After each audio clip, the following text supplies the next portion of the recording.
नमस्कार, अभिवादन। मैं दुर्गेंद्र चौहान। देश के 5 राज्यों में चुनाव जो हो रहे हैं 7 नवंबर से यहाँ मतदान शुरू हो जाएगा और 30 नवंबर तक मतदान चलेगा। उसके बाद 30 नवंबर तक जो मतदान होगा, जितने सारे वोट पड़ेंगे उनमें 3 दिसंबर को नतीजे आ जाएंगे। यानी यूँ कहें कि 7 नवंबर से जो चुनाव का पहला चरण है वो शुरू होगा और 30 नवंबर तक चलेगा। अब जो पहले चरण के चुनाव में कुछ 3-4-5 दिन ही बचे हैं, उसके बाद तो फिर एक तरीके से प्रचार भी बंद हो जाएगा। छत्तीसगढ़ में 2 चरणों में, जबकि बाकी राज्यों में एक ही चरण में यानी एक ही दिन वोट डाले जाएंगे। नतीजे 3 दिसंबर को आएंगे। जैसा मैंने कहा, साल 2023 के ये आखिरी चुनाव हैं और इन्हें अपने अपने तरीके से लोग लोकसभा चुनाव 2024 का सेमीफाइनल भी बता रहे हैं, रिहर्सल। लेकिन ये रिहर्सल जैसा तो जरूर कह सकते हैं, भले ही सेमीफाइनल ना हो। देश के लगभग सभी बड़े सियासी दल चुनावी दंगल में अपनी जीत के लिए ताल ठोक रहे हैं और दावे कर रहे हैं, हर संभव कोशिश भी कर रहे हैं। भारतीय जनता पार्टी 2024 के लोकसभा चुनाव के पैटर्न पर सभी राज्यों में नरेंद्र मोदी के चेहरे पर चुनाव लड़ रही है। सामूहिक नेतृत्व की बात भाजपा कर रही है और जो क्षेत्रीय छत्रप हैं उनको भी एक तरीके से किनारे कर दिया गया है। कांग्रेस भाजपा की नीतियों के खिलाफ मैदान में उतरी है। 5 राज्यों में से ज़्यादातर राज्यों में मुख्य मुकाबला कांग्रेस और भारतीय जनता पार्टी के बीच में है।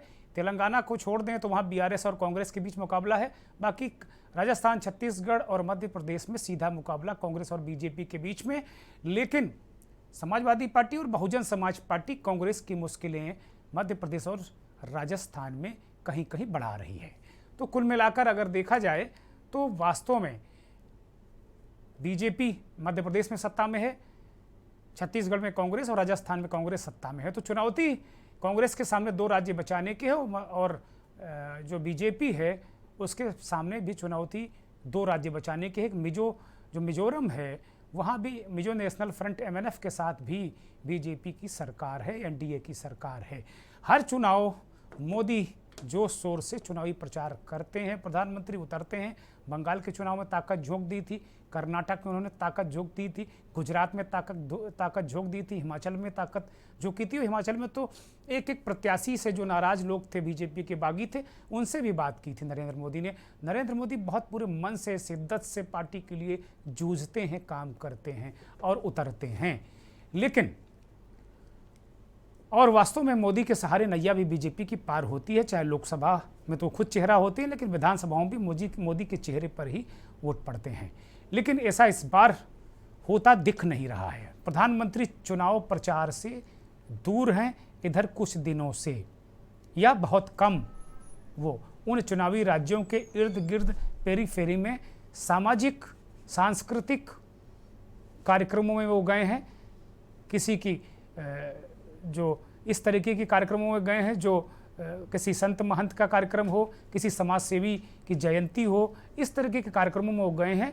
वो भले ही चुनावी राज्यों में कार्यक्रम रहे हों, लेकिन आचार संहिता लगने के बाद, ऐसी मेरे पास खबर है, जानकारी है कि आचार संहिता लगने के बाद प्रधानमंत्री उतना सक्रिय नहीं दिखे, उतना सक्रिय नहीं है, या वो उतना प्रचार नहीं कर रहे हैं जितना वो अन्य राज्यों में करते रहे हैं। चुनाव प्रचार का दौर लगभग धीरे धीरे परवान चढ़ रहा है और धीरे धीरे ये आगे बढ़ रहा है। और जहां 7 नवंबर को चुनाव होने हैं, मतदान होना, वहां तो अभी चुनाव प्रचार थमने की तरफ बढ़ रहा है। लेकिन ना तो अब किसी राज्य में PM की कोई चुनावी जनसभा की खबर आ रही है और ना ही कोई जनसभाएं हो रही हैं और ना ही कोई प्रचार वाला रोड शो भी प्रधानमंत्री नरेंद्र मोदी कर रहे हैं। आखिरी जो चुनाव प्रचार था, PM मोदी के चुनाव प्रचार, जो वास्तव में सबसे बड़ा सवाल है, आखिर ये सवाल बड़ा है कि आखिर PM मोदी चुनाव प्रचार से दूरी क्यों बना रहे हैं।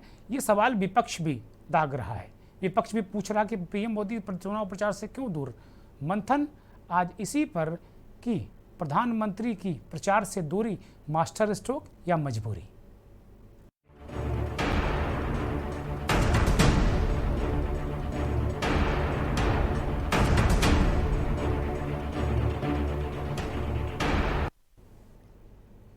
पांच राज्यों के विधानसभा चुनाव में बीजेपी के बड़े चेहरे चुनाव प्रचार में जोर शोर से जुटे हुए हैं। स्टार प्रचारकों ने प्रचार शुरू भी कर दिया है। पीएम मोदी के बारे में यह है कि वो अभी भी दूर हैं चुनाव प्रचार से, या यूं कहें कि जब चुनाव घोषित होने से पहले प्रधानमंत्री मध्य प्रदेश, छत्तीसगढ़ और राजस्थान में वो बड़ी बड़ी रैलियां और जनसभाएं उन्होंने की, कुछ सरकारी कार्यक्रम भी उन्होंने किए, और उन सरकारी कार्यक्रमों में उन्होंने वहाँ की सरकारों को भी निशाने पर लिया। तो ये माना जा रहा था कि नरेंद्र मोदी जिस आक्रामक तरीके से चुनाव से पहले इन राज्यों में उतर आए हैं मैदान में, उसे लग रहा था कि जब चुनाव घोषित हो जाएंगे, आचार संहिता लग जाएगी, तो प्रधानमंत्री बहुत जबरदस्त बड़ा आक्रामक चुनाव प्रचार करने वाले हैं, जैसी कि उनकी आदत है, अदा है, और जैसी कि वो मेहनत करते हैं अपनी पार्टी के लिए। पीएम मोदी ने अगर देखा जाए तो चुनाव घोषित होने के बाद, आधिकारिक घोषणा होने के बाद 5 राज्यों में, मध्य प्रदेश में 19 अक्टूबर को एक मध्य प्रदेश की जनता के नाम एक भावुक चिट्ठी लिखी थी। बस आचार संहिता लगने के बाद उनका ये इकलौता मध्य प्रदेश में, या यूं कहें कि जो चुनावी राज्य हैं वहाँ उनका ये इकलौता चुनाव प्रचार है जो चिट्ठी के जरिए हुआ था। ऐसा खबरें हैं, ऐसा कहा जा रहा है। इसमें कोई अपवाद हो तो मैं बहुत बड़ा दावा नहीं करता, लेकिन उस चिट्ठी में प्रधानमंत्री ने भावुक अपील की थी और भाजपा को मध्य प्रदेश में जीत की अपील की थी। उस चिट्ठी पर भी ये हुआ था कि भाई मोदी जी को, इतने सारे शिवराज ने काम किए तो मोदी जी को अपील क्यों करनी पड़े। लेकिन अब तक किसी भी चुनावी राज्य में चुनाव प्रचार उस तरीके से, जैसा वो आक्रामक करते हैं, उस तरीके से दिख नहीं रहा, क्योंकि रैली, रोड शो, ताबड़तोड़, चाहे बंगाल रहा हो, चाहे कर्नाटक रहा हो, प्रधानमंत्री बहुत आक्रामक तरीके से प्रचार करते हैं। गुजरात में बहुत आक्रामक प्रचार किया था उन्होंने, जबकि उनका वो गृह क्षेत्र है, गृह राज्य है। प्रधानमंत्री अगर एक आंकड़ा देखें तो प्रधानमंत्री नरेंद्र मोदी ने आखिरी चुनाव प्रचार कर्नाटक में किया था, यानी चुनाव प्रचार का मतलब चुनाव घोषित होने के बाद उनकी आखिरी चुनावी रैली और रोड शो कर्नाटक में 8 मई को बेंगलुरु में थी, और उसके बाद से प्रधानमंत्री ने किसी बड़ी रैली या रोड शो में हिस्सा नहीं लिया। कर्नाटक में पीएम मोदी ने कुल 18 रैलियां की थी, 6 रोड शो किए थे, लेकिन उसके बावजूद नतीजे उम्मीद के अनुरूप नहीं रहे। बीजेपी वहां बुरी तरह हारी, और मोदी के चेहरे पर विपक्ष ने सवाल उठाया कि अब ये चेहरा चलने वाला नहीं है। आरएसएस ने भी अपने मुखपत्र में इन बातों का जिक्र किया कि नहीं, अब केवल अकेले मोदी के चेहरे पर चुनाव नहीं होने वाला। चुनाव में बीजेपी की हार हुई थी। 2014 से लेकर कर्नाटक चुनाव तक बीजेपी सिर्फ और सिर्फ अपने महानायक नरेंद्र मोदी के चेहरे पर ही चुनाव प्रचार करती रही है और सफलता दर सफलता हासिल करती रही है। एक दौर तो 2018 के आसपास ऐसा आया था कि पूरा जो भारत का नक्शा था वो चारों तरफ भगवा ही भगवा था, और बीजेपी की सरकारें ज़बरदस्त तरीके से कायम हो गई थी। केंद्र की योजनाओं का लाभ लोगों को मिला, और प्रधानमंत्री उनको गिनाकर विपक्ष पर सीधे हमले करते हैं। विपक्ष को भ्रष्टाचारी, परिवारवादी, पता नहीं क्या क्या आरोप लगाकर वो बहुत आक्रामक तरीके से जनता को और ख़ास तौर पर युवाओं को, गरीबों को अपनी तरफ मोड़ने में सफल भी रहे हैं। और अपनी योजनाओं के दम पर प्रधानमंत्री ने काफ़ी कुछ पॉलिटिकल माइलेज अपनी पार्टी को दिलवाया है। राज्यों में चुनाव प्रचार में ऐसा इस बार नहीं दिख रहा है। तो सबसे बड़ा सवाल है कि आखिर प्रधानमंत्री ने ऐसा क्यों किया? क्या ये बीजेपी की कोई नई रणनीति है?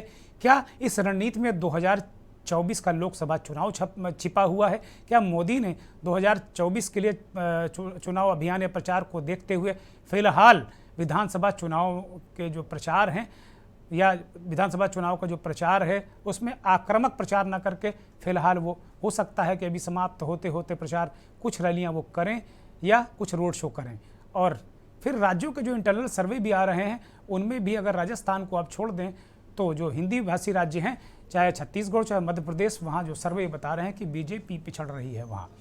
और अगर तेलंगाना को देखें तो तेलंगाना में तो बिल्कुल जो बीजेपी कभी टीआरएस से लड़ती नजर आ रही थी 6-8 महीना पहले, अब बीजेपी वहाँ तीसरे चौथे की लड़ाई लड़ रही है। कांग्रेस और बीआरएस की वहाँ सीधे सीधे लड़ाई है, चंद्रशेखर राव की पार्टी।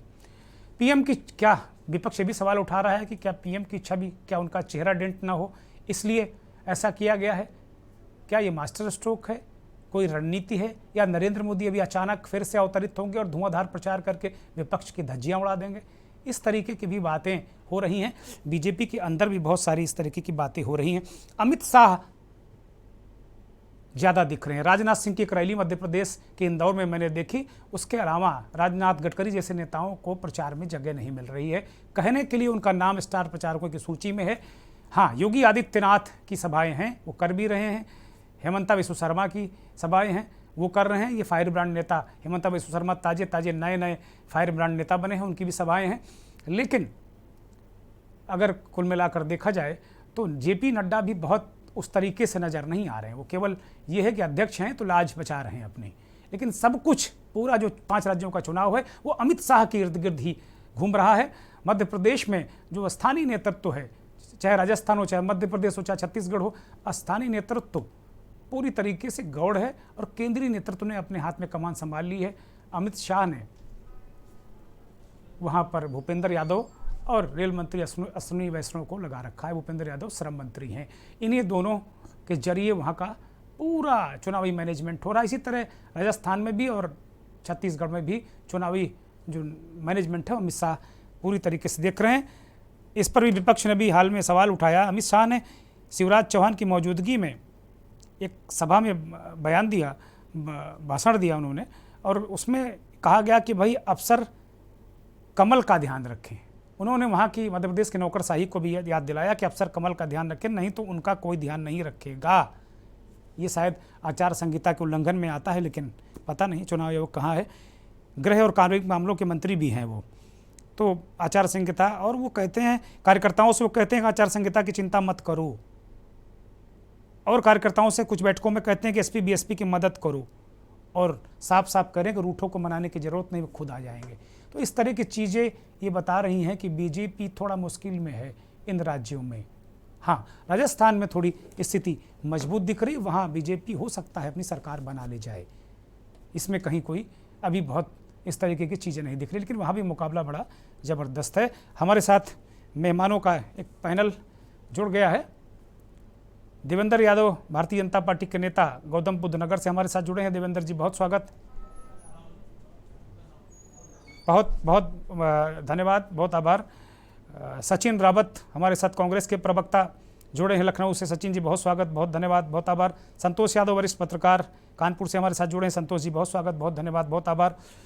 वीरेंद्र सक्सेना जी, बहुत ही वरिष्ठ पत्रकार हमारे साथ अभी जुड़ेंगे, नहीं जुड़े हैं फिलहाल। रजा हुसैन रिजवी, बहुत ही वरिष्ठ पत्रकार हमारे साथ जुड़ गए हैं, और भी कई हमारे साथ मेहमान जुड़ेंगे, हम उनसे बात करेंगे। लेकिन इससे पहले राहुल गांधी लगातार रोज नए पैंतरे सरकार के खिलाफ इस्तेमाल कर रहे हैं, और उन्होंने कहा कि उन्होंने तोते की गर्दन पकड़ ली है। एक पुरानी कहानी है। पहले टाइम, बहुत सालों पहले हिंदुस्तान में एक राजा हुआ करता था।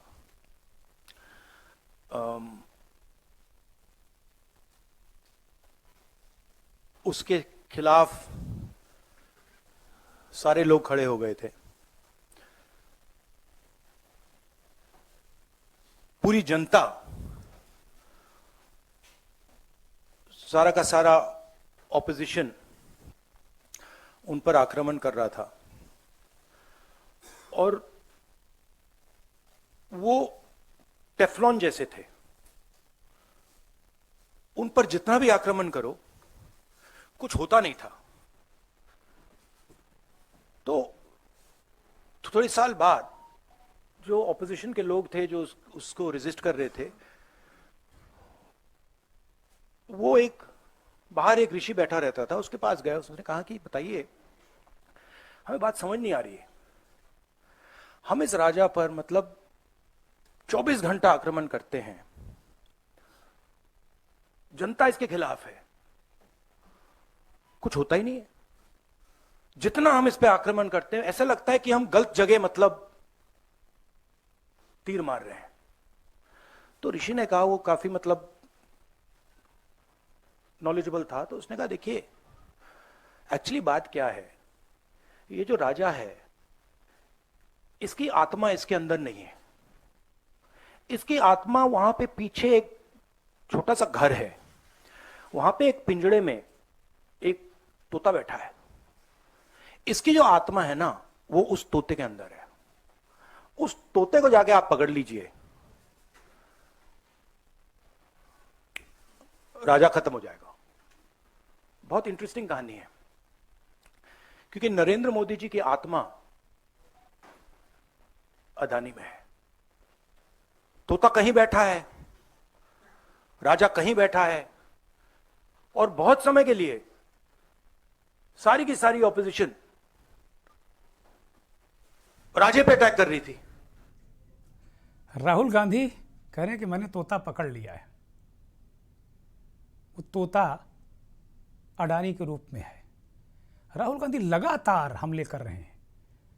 अगर पूर्व के चुनाव आप देखें, चाहे वो कर्नाटक का हो, चाहे बंगाल का हो, चाहे गुजरात का हो, कांग्रेस के नेता जैसे कुछ बोलते थे, चाहे प्रेस कॉन्फ्रेंस में, चाहे सभाओं में, प्रधानमंत्री उसका बहुत आक्रामक तरीके से हमला करके उसका जवाब देते थे। तोते वाली बात हो गई। जहां मेरा ये जो बयान है राहुल गांधी का, ये प्रेस कॉन्फ्रेंस सुनाने का मकसद सिर्फ ये है कि विपक्ष कितना आक्रामक है, कितना आक्रामक दिख रहा है, और बिना नरेंद्र मोदी के बीजेपी के आक्रमण में वो धार बन नहीं पाती। ला कोई कहे, क्योंकि उनके जैसा वक्ता इस देश में है नहीं, विपक्ष में भी नहीं है। बहुत बड़े वक्ता हैं वो। तो वो धार की कमी वो दिख रही है बीजेपी के चुनाव प्रचार में। हम सीधे देवेंद्र यादव, नेता बीजेपी, हमारे साथ गौतम बुद्ध नगर, जिसे हम नोएडा के रूप में जानते हैं, वहाँ से जुड़े हैं। देवेंद्र भाई, मैं सीधे आपके पास आ रहा हूँ। बहुत स्वागत, बहुत धन्यवाद, पुनः आभार आपका।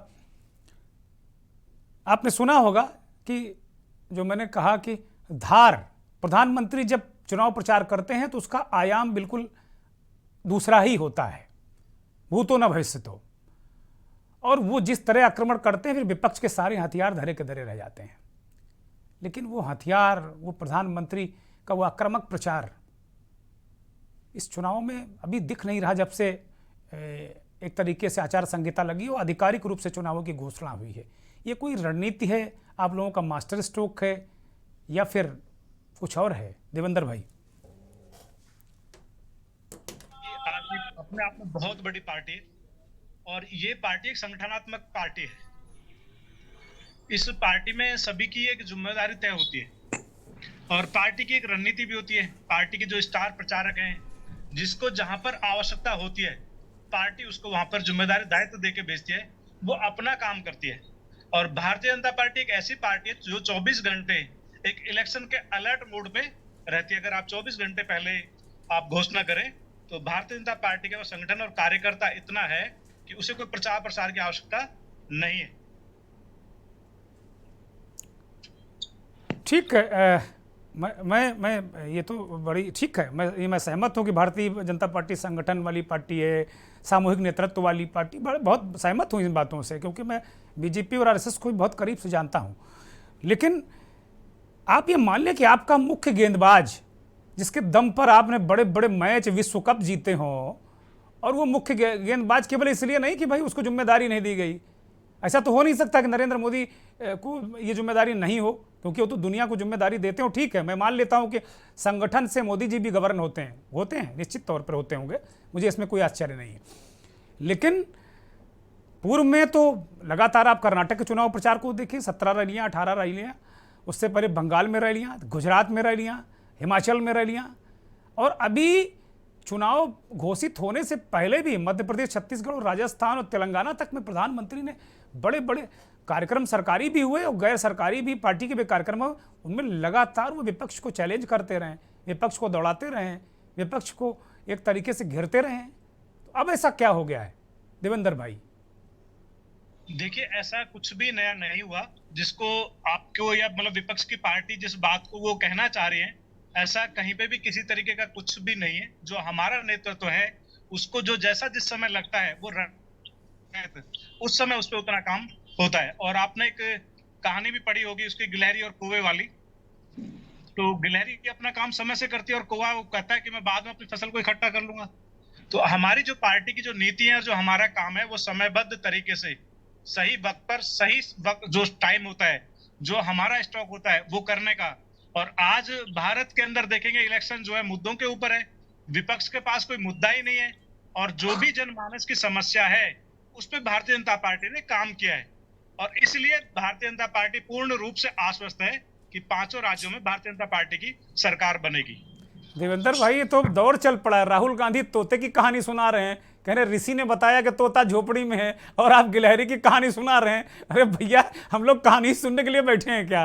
अरे इस जनता की, देश की जनता कुछ मुद्दों पे आएगी क्या कि केवल कहानी, किस्से और रहस्य होता रहेगा? मैं सचिन रावत के पास जा रहा हूँ। सचिन रावत, आपके नेता तोता की कहानी सुना रहे हैं, और अभी देवेंद्र भाई ने कहा कि भाई गिलहरी, तो बीजेपी का संगठन गिलहरी, वो कह रहे हैं भाई हम लोग अपना काम करते हैं, अब कौवा कौन है आप लोग तय करो। सचिन रावत साहब, बहुत ही इंटरेस्टिंग 5 राज्यों का चुनाव होने वाला है, क्योंकि इससे पहले आपने देखा होगा कि कर्नाटका में चुनाव हुआ, हिमाचल में चुनाव हुआ, बंगाल में चुनाव हुआ, गुजरात में चुनाव हुआ। मैं आज जो है मुद्दों पर राजनीति जो कांग्रेस पार्टी कर रही, विपक्ष कर रहा, उसकी बात करना चाहूंगा। जिस तरह से देवेंद्र भाई ने कहा कि विपक्ष के पास कोई मुद्दा नहीं। 55 साल में पहली बार ऐसा हुआ है कि बेरोजगारी की स्तर आज जो है पूरे विश्व में सबसे ज्यादा भारत में है। निश्चित तौर पे भुखमरी में भी आपने देखा होगा, जिस तरह से रिपोर्ट आई थी उसमें भी जो गरीबी है वो 22 करोड़ से ज्यादा हो गई। और निश्चित तौर पे जो नफरत की सियासत है वो भी आपने देखा होगा कि जिस तरह से मॉब लिंचिंग हुई हमारे देश में, उसको पूरे विश्व ने देखा। तो हमारे पास मुद्दे तो बहुत हैं, लेकिन अब जो है मोदी जी का जो चेहरा है वो फ्लॉप हो चुका है। मैं हिमाचल का प्रभारी था, चौहान साहब, और जी। हिमाचल में मैं कैंपेन कर रहा था। वहां पर मैंने बहुत से पोस्टर देखे थे। वहां मुख्यमंत्री के जो पद जिनको मुख्यमंत्री घोषित किया गया था, उनकी फोटो नहीं थी, सिर्फ मोदी के नाम पर वोट मांगे जा रहे थे, उनके चेहरे पे नाम पे वोट मांगे जा रहे थे। अब जो है मध्य प्रदेश में ये हो रहा है, कर्नाटका में तो आपने देखा, आपने बताया कि कर्नाटका में सबसे ज्यादा रैली प्रधानमंत्री जी ने की। लेकिन अब जनता कहीं ना कहीं प्रधानमंत्री जी का जो एक 2014 में झूठ बोलने की सियासत थी और उन्होंने माहौल बनाया धर्म के नाम पर, अब वो कहीं ना कहीं धीरे धीरे उसका स्तर गिरता हुआ जा रहा है। अब निश्चित तौर पे वो फ्लॉप साबित हो रहे हैं। अभी 2 राज्यों ने उनको परिणाम दिया। लेकिन मैं एक बात कहना चाहता हूं कि काट की हांडी बार बार नहीं चढ़ती है। जिस तरह से पोलराइजेशन, धर्म के नाम पर वोट मांगना, ये झूठ बात बोलना, सचिन भाई, ये बात आप लोग 19 में भी यही कह रहे थे कि 14 में चढ़ गए, 19 में नहीं चढ़ेगी, फिर आ गए वो ज्यादा सीटों से। तो अब जरा सोच समझ कर बोलिए भाई। नहीं, मैं तो सोच समझ के बोल रहा हूं। मैंने आपको बताया मैं हिमाचल का इंचार्ज था। मैं कर्नाटका का भी चुनाव मैंने वहां पे कैंपेन किया। अब मैं 5 राज्यों का चुनाव भी आपको बताने जा रहा हूं कि कांग्रेस पार्टी लगातार मुद्दों की सियासत कर रही है और मुद्दों को लेकर के कांग्रेस पार्टी जनता के सामने है। अब जनता ने मन बना लिया है कि मोदी की जो विदाई है उसको तय किया जाए 2024 में। ये सेमीफाइनल है 5 राज्यों का, अब इसके बाद फाइनल होगा। क्योंकि निश्चित तौर पे जो हम लोगों ने स्ट्रेटेजी और प्लानिंग के तहत हम लोग जो काम कर रहे हैं, जिस तरह से राहुल गांधी जी ने कहा है कि हमें जो है अडानी, क्योंकि अडानी ने पूरा जो प्राइवेटाइजेशन मोदी जी के नाम पर पूरा प्राइवेटाइजेशन किया है, सारी नवरत्न कंपनियों को खरीद दिया है और उसकी जो भी काम किया है वो मोदी जी ने उनको हायर करके दिया है। तो आज मैं कह सकता हूं कि कहीं ना कहीं जो ये पूंजीपति मित्रों के लिए काम करते हैं, अब जो है जनता भी समझ गई है कि आप उनको एक बार सचिन भाई, तोता पकड़ने से क्या 24 का चुनाव जीत पाओगे क्या आप? तोता पकड़ लिया, आपने कह रहे हो तोता पकड़ लिया, राहुल जी कह रहे तोता पकड़ लिया, तो क्या तोता पकड़ने से 24 का चुनाव जीत पाओगे क्या? 5 राज्यों में तो चलो अब कोई मतलब ही नहीं है।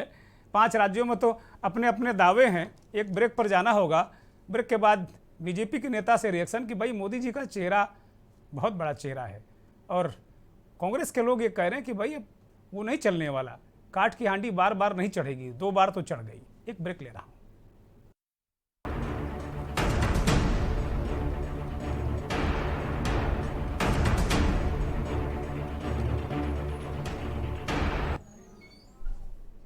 ब्रेक से लौट आए हैं। इस बीच हमारे साथ एक और नए मेहमान प्रोफेसर ML वर्मा साहब जुड़ गए हैं। वर्मा साहब के बारे में बता दूं, वो जाने माने राजनीतिक विश्लेषक हैं, सैफोलॉजिस्ट हैं और समाजशास्त्री भी हैं। समाज को बहुत अच्छी तरीके से पढ़ते हैं और समझते हैं। डॉक्टर साहब, बहुत स्वागत, बहुत धन्यवाद, बहुत आभार के न्यूज़ को वक्त देने के लिए। सचिन रावत हमारे साथ अभी जुड़ेंगे, अभी जुड़े हुए थे। मैं भारतीय जनता पार्टी के नेता देवेंद्र यादव के पास फिर जाऊंगा। देवेंद्र भाई, कांग्रेस पार्टी ने कह दिया कि भाई आप लोगों के वो मुद्दे चल नहीं रहे हैं, मोदी का चेहरा अब चुनाव जिताऊ नहीं बचा है, इसीलिए अब आप लोग थोड़ा सा उनको पीछे कर रहे हैं। ये कांग्रेस का आरोप है, कितना सही कितना गलत ये आप बताइए। देखिए, विपक्ष का काम है मुंगेरी लाल के हसीन सपने देखना, तो इसमें कोई उनको मना थोड़ी कर सकता है, उनकी आदत है सपने देखने की। और भारतीय जनता पार्टी का एक ही नारा, एक ही काम है, सबका साथ, सबका विश्वास और सबका विकास। तो भारतीय जनता पार्टी ने जो अपने नए कार्य करके जो अपने आयाम स्थापित किए हैं, वो ना तो ये लोग सोच सकते और ना ही कर सकते। दूसरे, इनकी रणनीति है कि मतलब जो विदेश में जाके भारत की बुराई करने का जो अच्छे काम है, कभी आपने विपक्ष के मुख से सुना हो कि मोदी जी ने इतने काम किए? चाहे सड़क का मामला ले लो आप, आज आपको देखेंगे भारत में कितने हवाई जहाज के लिए जो अपनी हवाई पट्टियां बन रही हैं। आप लोग भी नहीं तारीफ करते हो, जो पूर्व के प्रधानमंत्री कभी नहीं तारीफ करते हो। नेहरू की आलोचना, इनकी आलोचना, उनकी आलोचना, आप भी नहीं तारीफ करते हो, प्रधानमंत्री भी तारीफ नहीं करते हैं। कहाँ तारीफ करते हैं बताइए? ये तो चलन हो गया है कि एक दूसरे की लकीर को मिटाओ। कहाँ चलन है? तारीफ का काम ही खत्म हो गया। अटल जी किया करते थे तारीफ। देवेंद्र यादव, मुझे लगता है कि संपर्क देवेंद्र यादव का टूट गया। बोलिए देवेंद्र यादव, रिएक्ट करिए जल्दी से, मैं फिर रजा हुसैन रिजवी साहब के पास जाऊंगा, काफी देर से जुड़े हुए हैं हमारे साथ।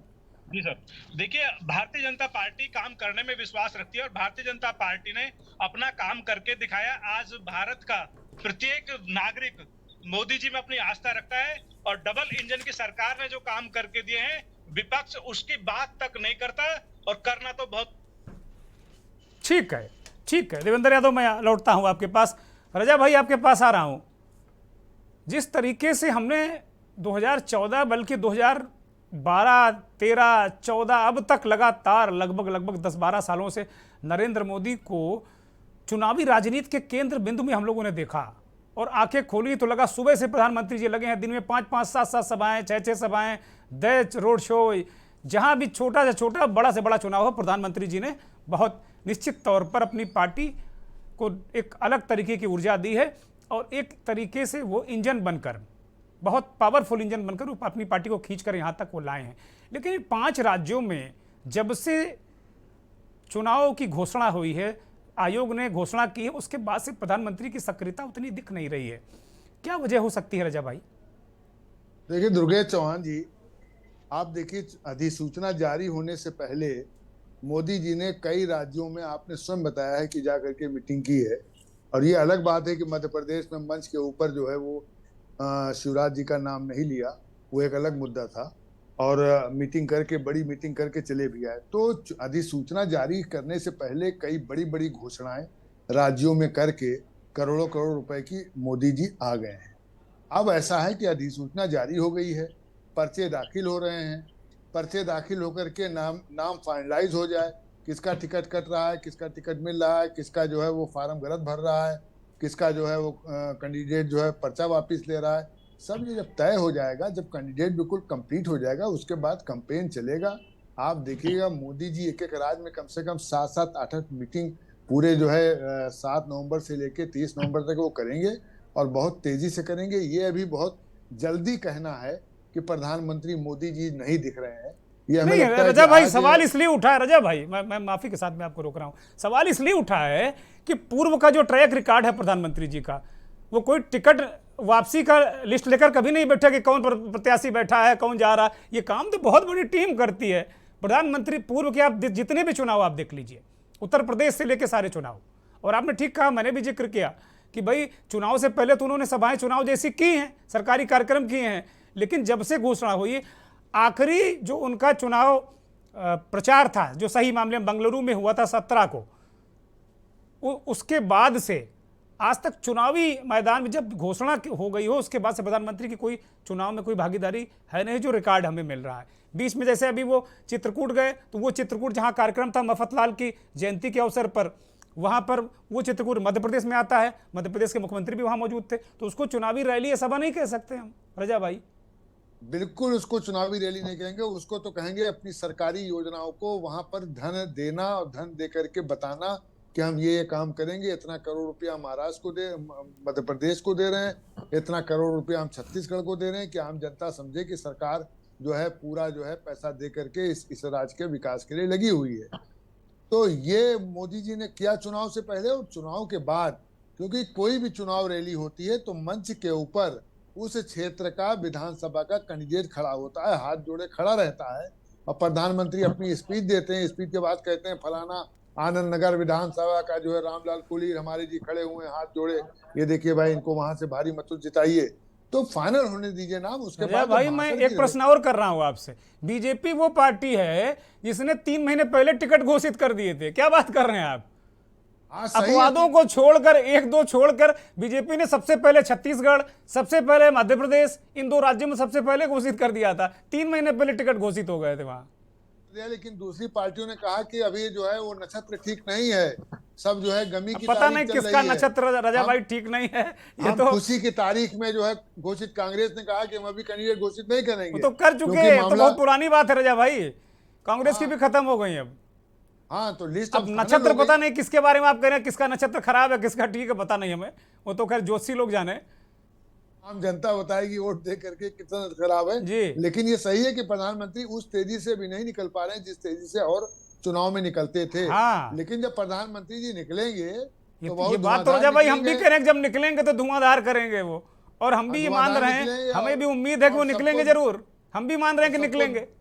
और सबको धोते हुए वो चले जाएंगे, इसलिए आराम से है कि जितना विपक्ष अपना बोलना चाहे अरे अभी बोल तो ले। भाजपा की धुलाई करे पड़े हैं विपक्ष वाले, और कोई तोता पकड़ रहा है, कोई गिलहरी पकड़ रहा है, पता नहीं क्या क्या चल रहा है राजनीति में। संतोष यादव के पास जाएंगे, वरिष्ठ पत्रकार राजनीतिक विश्लेषक हमारे साथ जुड़े हैं। संतोष जी, क्या क्या जरा अपना विश्लेषण बताइए दर्शकों को। आप बड़ी देर से मुस्कुरा रहे हैं, कुछ अंदर पक रहा है आपके। क्या मोदी जी क्यों नहीं अभी उतना सक्रिय जैसे जितना हम लोग पहले देखते थे उनको? देखिए दुर्गेन जी, जी बंगाल में जिस तरह से मुंह के खाई, सारे मंत्री इनके कितने पड़े रहे, सब पड़े रहे। गुजरात में भी हाशिए से उतर के बिल्कुल पाए। तो कई जगह ऐसी मुंह की भाजपा ने जो खाई है, और उसमें खुद मोदी जी ने कितना बढ़ चढ़ के भाग लिया था। और इधर बेरोजगारी का मुद्दा जो जबरदस्त उठा है, बेरोजगार युवक जो बेरोजगार घूम रहा है, कंपनियां बेची जा रही हैं, रेलवे का निजीकरण कर दिया, ये सारे इतने मुद्दे गहरा गए हैं आम जनमानस में कि इस बात को मोदी जी भी अंदरूनी तौर पर जानते हैं, और भाजपा के शीर्ष नेता भी इस चीज को जानते हैं। संघ भी इस चीज को कह चुका है कि चेहरा अब कोई और होगा, चेहरा अब मोदी नहीं होंगे, चेहरा कोई और भी होगा। संतोष जी, मैं आपकी इस बात से सहमत नहीं हूं। अभी तो लग रहा है कि भाई मोदी जी होंगे 24 में, अब आगे पता नहीं किसने क्या देखा, लेकिन अभी तो मोदी के चेहरे पर चुनाव लड़ रहे हैं वो। नहीं लड़ नहीं रहे हैं दुर्गेन जी, क्षमा करिएगा, और बहुत सीनियर हैं, लड़ नहीं रहे हैं। अभी लड़ कहाँ रहे, मोदी जी निकले कहाँ? तब समझ अरे में इसी आता पे तो कि डिबेट है लड़ाई महाराज, क्यों नहीं निकले, इसी पे तो चर्चा निकले नहीं है। रहे। हम भी बड़ा कितनी चिंतित है कि रैली मोदी हो जी क्यों गई? नहीं निकले। देखिए कितने दिन बाकी रह गए, अब तो निकले ही नहीं है। अब तक तो जने कितनी धुआंधार रैली कर देते थे। अब पहला चरण 7 तारीख को है, बचा क्या? पहले चरण का चुनाव 7 तारीख को है। हाँ तो क्यों नहीं निकलना है? इसके पीछे का तर्क तो भाई भाजपा के शीर्ष नेता और संघ के बड़े नेता ही बता पाएंगे। हमारी समझ से तो जो है अरे आम जनता में क्या चर्चा है? बीजेपी के लोग क्या आप संपर्क में रहते हैं, क्या चर्चा है? वो लोग क्या कह रहे हैं कि उनके शीर्ष नेता क्यों नहीं निकल रहे भाई? शीर्षस्थ नेता मोदी जी क्यों नहीं आ रहे हैं? शीर्ष नेता इस चीज से भय खा रहे हैं कि हम जनता के बीच कौन सा मुंह लेके जाएं। जो मुंह लेके पहले जाते थे, गुर्रा के बोलते थे, अब ये आखिरी में इनका एक ट्रम्प कार्ड चलेगा दुर्गेन जी, 5 किलो राशन वाला। 5 किलो राशन इनका अगर चला तो वही इनका नैया पार करेगा, फिर नहीं तो इनकी नैया हमको तो कहीं नहीं समझ में आ रही, क्योंकि संघ में भी अंदर बड़ी खींचतान है। चलिए मैं दूसरे चक्कर में आता हूं संतोष भाई। Professor doctor M L Verma साहब, राजनीतिक विश्लेषक, सेफोलॉजिस्ट हमारे साथ जुड़े हैं। प्रोफेसर साहब, एक तो जो ये हमने चर्चा रखी है कि प्रधानमंत्री की ये जो दूरी है, या यूं कहें कि बहुत कम प्रचार में जब से घोषणा हुई है, चुनाव की आधिकारिक घोषणा हुई है, प्रेस कॉन्फ्रेंस करके आयोग ने किया, उसके बाद से उनकी दूरी कहें या बहुत ही कम मिनिमम पार्टिसिपेशन है, इसको आप किस तरीके से देखते हैं? और इसके अलावा जो 5 राज्यों का मसला है, उसमें कहाँ क्या गणित थे? अगर आपने कुछ बना रखा हो, आपने कुछ वहाँ के बारे में विश्लेषण कर रखा हो तो हमारे दर्शकों को बताइए। प्रोफेसर वर्मा जी, आवाज आ रही मेरी? हाँ, दर्शक सुन रहे हैं, बोलिए कृपया। अच्छा, देखिए बहुत सीधी सी बात है कि ये चुनावी रैली कोई वोट नहीं होता है, पहला तो ये क्लियर होना चाहिए। जी जी। दूसरा राज्य का चुनाव है, इससे पहले भी आपने सुना होगा इस छत्तीसगढ़ का मामला था, तो जिसमें वहां पे जो वहां के सीएम थे उन्होंने कहा कि क्या प्रधानमंत्री जी खुद मुख्यमंत्री बनने आए या मुख्यमंत्री बनेंगे। इससे ये क्लियर हुआ कि नहीं, वो अपने चेहरे पर राज्यों का भी चुनाव लड़ना चाहते हैं। लेकिन अगर आप समाजशास्त्र से मैं उसके सिद्धांत की बात करूं तो एक सिद्धांत है सर्कुलेशन ऑफ इलीट्स। जी सर्कुलेशन ऑफ इलीट्स का मतलब हुआ अभिजात वर्ग का परिभ्रमण। जी ये बहुत अच्छे सोशियोलॉजिस्ट थे, विल्फ्रेडो परेटो। जी अभिजात वर्ग के परिभ्रमण में ये नियम है कि जो नीचे के लोग होते हैं वो ऊपर जाने की कोशिश करते हैं, ऊपर के जो लोग होते हैं वो सत्ता के मद में धीरे धीरे करके उनमें आलस और निरस्ता आती है जी और वो नीचे को आने की कोशिश करते हैं। तो ऐसी स्थिति में क्या होता है कि ऊपर वाले नीचे आते हैं, नीचे वाले ऊपर जाते हैं, तो जी। ये परिभ्रमण चलता रहता है। जी कुल मिलाकर के ये दिखाई पड़ता है कि अब मोदी जी का जो पहले का जो करिश्मा था, जिसको आप कह सकते थे कि उनका एक वो था, औरा था, वो धीरे धीरे खत्म हुआ। वो सत्ता के कारण या आलस के कारण या उनकी फेल्योरशिप के कारण। तो इसलिए ये नजर आ रहा है कि राज्यों में भी उसका असर दिखाई पड़ता है। और यही कारण है कि जो खबरें आ रही हैं जिसमें छत्तीसगढ़, राजस्थान और मध्य प्रदेश, इन सब में बीजेपी की हालत खराब है, रैलियों से वोट नहीं बनता है। तो इसलिए मैं ये कहना चाहूंगा कि अब अभिजात वर्ग का परिभ्रमण शुरू हो गया है और ये परिभ्रमण होगा। अच्छा जी। अच्छा जी। मतलब कुल मिलाकर आप ये मान रहे हैं कि मैं तो मान रहा था कि वर्मा जी की छत्तीसगढ़ में ठीक है कांग्रेस अच्छी स्थिति में हो सकती है, मध्य प्रदेश में अच्छी स्थिति में हो सकती है, लेकिन राजस्थान में तो हमें लग रहा था बीजेपी बहुत अच्छी स्थिति में। आप उसको कुछ उल्टा गुणागणित बता रहे हैं कि वहां भी बीजेपी दिक्कत में है, ऐसा क्यों? नहीं, ऐसा है कि अगर राजस्थान में आपने देखा होगा कि वहां पे खुद में अंदरूनी मामला इतना सुनाई पड़ रहा है, कहीं वसुंधरा राजे, कहीं ये सचिन पायलट, कहीं ये कहीं वो, तो कुल मिलाकर के जो उनकी लड़ाई है उसमें राजस्थान आगे दिखाई पड़ रही है। दूसरा चेहरा जब आप दिखाते हैं तो मोदी जी का दिखाते हैं, और मोदी जी के चेहरे के साथ अभिजात वर्ग का परिभ्रमण लागू होता है, वहां राजस्थान का नहीं लागू होता है। और राजस्थान की गवर्नमेंट ने कोई ऐसा काम नहीं किया है। नहीं, इसको जरा जो अभिजात वर्ग का परिभ्रमण जिसे आप कह रहे हैं, जरा इसको एक आम आदमी की भाषा में समझा दीजिए इसको, क्योंकि ये बड़ा जो आपका जो टर्मिनोलॉजी है बड़ी क्लिष्ट है ये। और ये क्या है कि हम लोग तो कोशिश करते हैं कि समझ जाएंगे, लेकिन दर्शक समझ नहीं पा रहा कि मसला क्या है। तो जरा इसको जरा एलेबोरेट करिए कि क्या मोदी जी अभिजात वर्ग के करीब हैं इसलिए उनका पराभव, जैसे विपक्ष कह रहा है कि पराभव हो रहा है। भाषा में ये है कि अभिजात वर्ग में वो लोग आते हैं जो ऊंचे पदों पे होते हैं जी, जिनके पास सत्ता होती है जी, वो अभिजात में आते हैं, और बाकी आम जनता होती है। आम की संख्या ज्यादा होती है और अभिजात लोगों की कम होती है। जी। अभिजात वर्ग में पहुंचते कैसे हैं? मतलब शासक और शासित, ये समझ लें हम लोग। शासक और शासित। दर्शक ये समझ लें कि जो लोग राज करते हैं वो शासक हैं, वो अभिजात हैं, और जो शासित होते हैं वो हम और आप जैसे लोग हैं, हम और आपके बीच में जी। तो जो शासक होते हैं उनमें धीरे धीरे क्या होता है, पहले तो स्थिति होती है जब वहां पहुंचने की कोशिश करते हैं तब ये स्थिति होती है कि वो अपनी मेहनत से, जैसे तमाम से आपने सुना होगा नारे जिसकी बात आजकल करते हैं, मैं किसी पक्ष और विपक्ष की बात नहीं करता, लेकिन ये समस्या दूर करेंगे, 15 लाख लाएंगे, वगैरह करेंगे वगैरह, अगर आप बेरोजगारी दूर करेंगे, तमाम सी चीजें हैं। अगर वो समस्या को आप दूर नहीं कर पाए, या आप एक कह सकते हैं कि सत्ता में बैठे हुए धीरे धीरे आलस आने लगती है, निरस्ता आने लगती है, तो वो उससे उसका जो अट्रैक्शन होता है वो खत्म होता है, कम होता है, और धीरे धीरे वो नीचे के लोग ऊपर को बढ़ने की कोशिश करते हैं। तो इस समय ये स्थिति चल रही है कि ऊपर वाले नीचे आएंगे, नीचे वाले ऊपर जाएंगे, ये तय। आपने बहुत बड़ी बात कह दी प्रोफेसर वर्मा, आपने बहुत बड़ी बात कह दी कि भाई ऊपर वाले नीचे आएंगे, नीचे वाले ऊपर जाएंगे। एक बड़ा अहम मसला छूटा जा रहा हमसे ये जो ओबीसी वाला जनगणना वाला जो मसला है कि ओबीसी की जाति जनगणना वाला मुद्दा है, ये कितना इन राज्यों में फायदा नुकसान पहुंचाएगा? जोरों से लागू होगा। मैं आपको बता दूं कि जब मैं तो बीपी सिंह साहब के साथ जुड़ा हुआ था। बीपी सिंह साहब ने जब लागू किया था, जी हम लोगों ने तो जिस समय सुप्रीम कोर्ट में केस चल रहा था, जाने कितनी स्टडीज मैंने सुप्रीम कोर्ट में सबमिट करवाई, जी इरावती कार्रवाई की और जाने किस किस की। इसके बाद में कोर्ट फाइनल हुआ। बीपी सिंह साहब को हम लोगों ने इनिशिएट किया कि राजनीतिक रूप से और वैसे भी सामाजिक रूप से ये जरूरी है कि समाज को आपको समझना पड़ेगा, और समाज में अगर पीछे है तो उनको आगे लाना पड़ेगा। यही असली राजनीति है। जिसको भाजपा ने क्या किया, उस समय उसका बीपी सिंह का से समर्थन वापस लिया, मंडल की जगह पे कमंडल उठा लिया। तो एक उस समय वो था, लेकिन अब पब्लिक समझ चुकी है और ये जरूरी है। ओबीसी का मैटर निश्चित रूप से प्रभावित करेगा।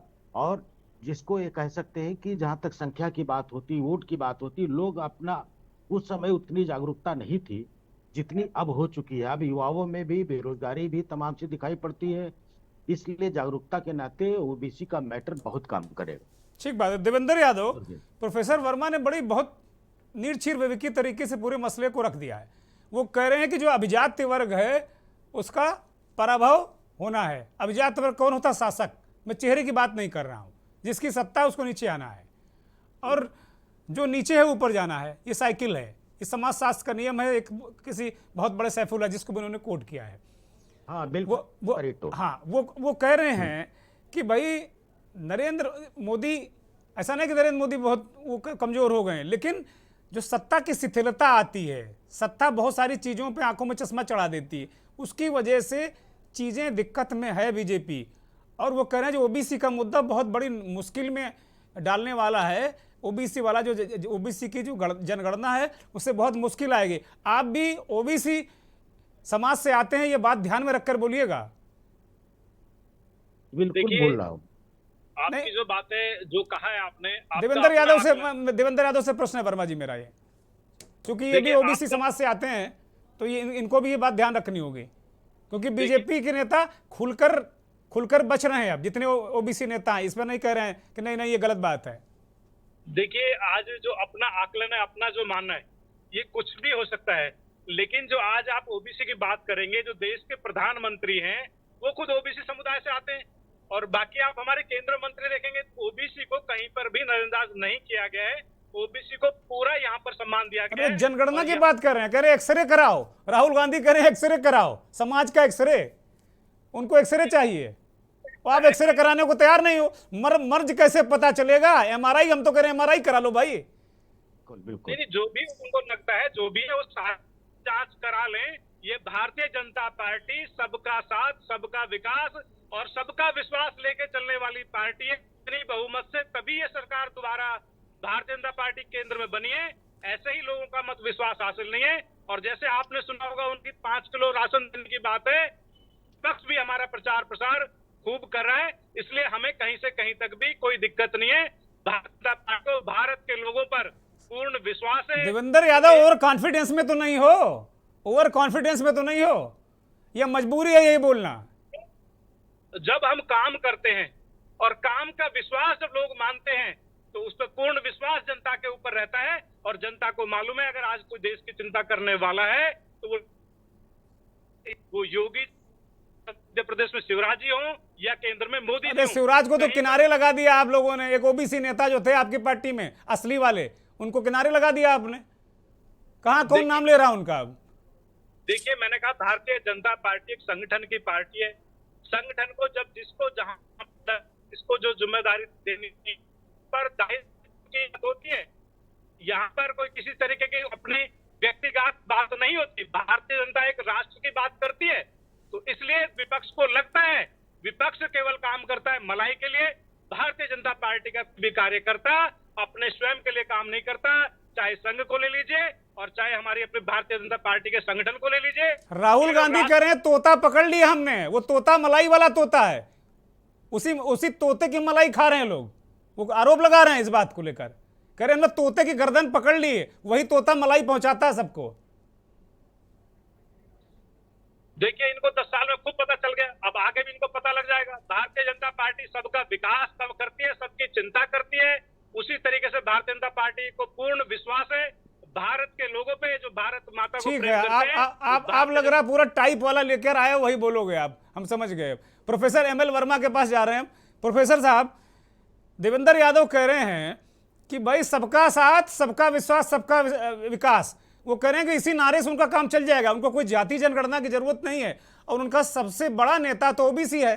अब बताइए इसका क्या जवाब आपके पास है प्रोफेसर वर्मा? सुन लीजिए, एक डेटा दे रहा हूं आपको। उत्तर प्रदेश में कुछ कमीशंस हैं, जैसे कमीशन मिल लोक सेवा आयोग है जी, उच्च शिक्षा सेवा आयोग है, माध्यमिक शिक्षा सेवा आयोग है, और योगी जी 5 साल का एक टर्म पूरा कर चुके हैं, दूसरा टर्म चल रहा है। लेकिन अगर आप देखिए तो किसी भी ओबीसी के की जो सबसे ज्यादा संख्या कुर्मियों की, एक भी कुर्मी बता दीजिए जिसको मेंबर बनाया हो, एक भी यादव बता दीजिए जिसको मेंबर बनाया हो, जिसकी ज्यादा संख्या है। रमन, वो आप वहां पे ले लीजिए, मुख्यमंत्री ओबीसी में आते हैं मध्य प्रदेश में, लेकिन वही कमीशन का देख लीजिए, लोक सेवा आयोग में है, क्या नाम है आपका, उच्च शिक्षा सेवा आयोग में है, माध्यमिक शिक्षा सेवा आयोग में है। वहां पे डेटा उठा करके देख लीजिए कितने लोग मेंबर बनाया आपने। आप मौका तो देना नहीं चाहते हैं। क्या ओबीसी के लोग काम नहीं कर पाते हैं क्या? अगर ओबीसी के लोग काम मौका नहीं देंगे तो काम क्या करके दिखाएंगे? और जिसको मौका मिला उसने काम करके दिखाया है, तो कैसे सबका साथ और सबका विकास की बात रहेगी? सबका साथ और सबका विकास का मतलब ये हुआ कि जब सभी वर्गों से बराबर की हिस्सेदारी हो, और अगर आपने बराबर की हिस्सेदारी नहीं दी है, जो आपके हाथ में था आपने नहीं दिया है, और जो आपके हाथ में नहीं था, मान लीजिए कुछ सीटें जो जीत करके आए जहां पे पॉपुलेशन ज्यादा थी, वो ज्यादा थी, लेकिन अब आपको बताऊं, कल्याण सिंह जी के समय में 4 मुख्यमंत्री कुर्मियों में होते थे, कैबिनेट मिनिस्टर होते थे जी। आज कैबिनेट मिनिस्टर वो नहीं है, कोई नहीं पूछ रहा है। तो बेसिक चीज है कि अगर जात के हिसाब से आप बात करेंगे तो वहां नेतृत्व का प्रश्न नहीं होता है। एक बहुत छोटा सा, और मुझे लगता है ये इस कार्यक्रम का अंतिम सवाल वर्मा जी आपसे है कि क्या ये कह रहे हैं कि भाई नरेंद्र मोदी ही ओबीसी हैं, सबसे बड़े नेता ही ओबीसी हैं, प्रधानमंत्री ओबीसी है, क्या इस बात से क्या इनका काम चल जाएगा क्या? नहीं, अरे ओबीसी है, लेकिन ओबीसी का काम क्या कर रहे हैं आप बताइए? ओबीसी के लिए, ओबीसी के रिजर्वेशन में भारतीय जनता पार्टी ने बीपी सिंह का से समर्थन वापस लिया।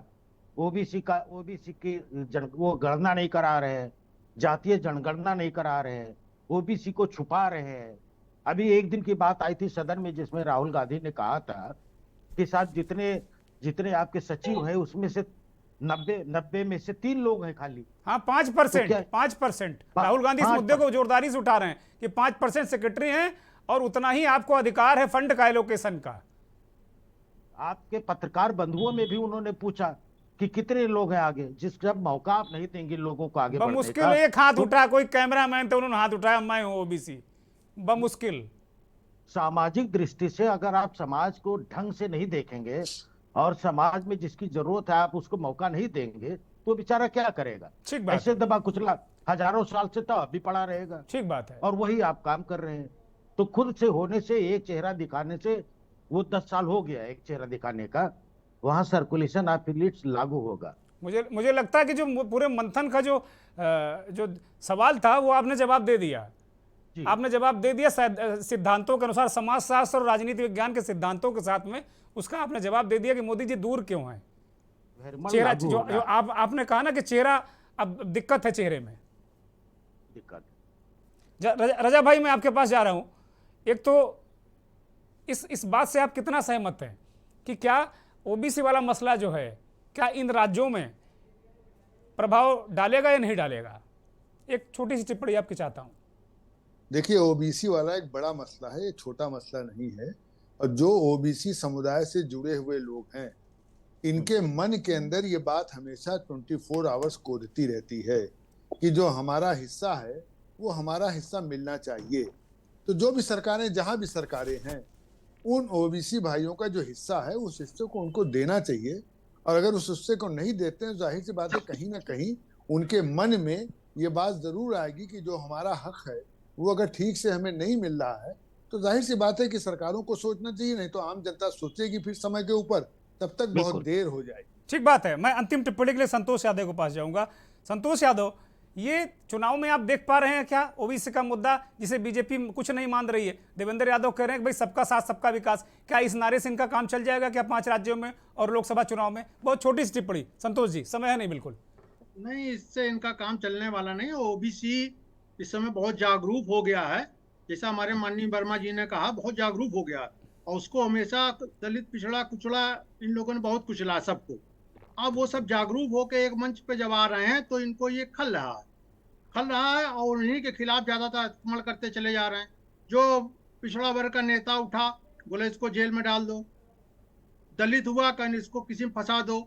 इनकी ये राजनीति बहुत लंबी चली आ रही है, ईडी सीडी का सहारा लेके। इसका बड़ा दुष्प्रभाव पड़ रहा है उत्तर प्रदेश में और पूरे देश में। इसका खामियाजा इनको कहीं ना कहीं भुगतना पड़ेगा और ये खौफ इनको खा रहा है। और ओबीसी क्या 5 राज्यों में कोई असर पड़ेगा क्या संतोष जी? एक छोटी सी टिप्पणी बस।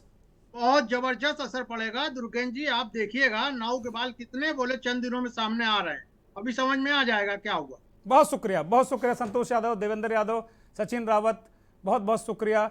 रजा हुसैन रिजवी साहब आपका शुक्रिया और प्रोफेसर डॉक्टर ML वर्मा साहब आपका भी बहुत शुक्रिया। वास्तव में डॉक्टर प्रोफेसर ML वर्मा साहब राजनीतिक विश्लेषक हैं, साइकोलॉजिस्ट हैं। जो मंथन का विषय हम लेकर आए थे वो उसका आज स्वतः ही उन्होंने राजनीति विज्ञान और समाजशास्त्र के सिद्धांतों से उस जो प्रश्न था, अनुत्तरित प्रश्न था, लगभग उसको हल कर दिया है। सवाल ये है कि क्या नरेंद्र मोदी ने जानबूझकर दूरी बनाई है? तो वर्मा जी कह रहे हैं हाँ, कि बहुत सारे सवाल हैं प्रधानमंत्री के सामने, उनका जवाब उनको देना पड़ेगा और रैलियों से बहुत ज़्यादा असर वसर पड़ता नहीं है। बीजेपी भी इस बात को जानती है। बहुत बहुत शुक्रिया, नमस्कार।